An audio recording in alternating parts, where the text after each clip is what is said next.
روزتون پر امید. امروز دارم میرم باشگاه و اینکه باز نمیشه. آها اوکی. بعد دیشب انقدر حرف داشتم برای گفتن که دیشب میخواستم ولاگ بگیرم.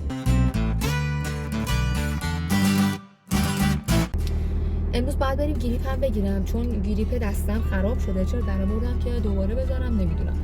امروز روز سوم چالش 15 روزه درس خوندن با منه که داشتیم برای آزمون آموزگاری میخوندیم.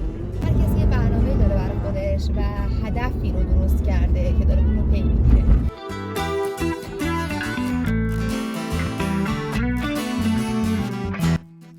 نه اینا زیادی کوچیکه اینقدر بالا ریخت. سوختم. خوشگله. بذار خیلی اونو بدم برو.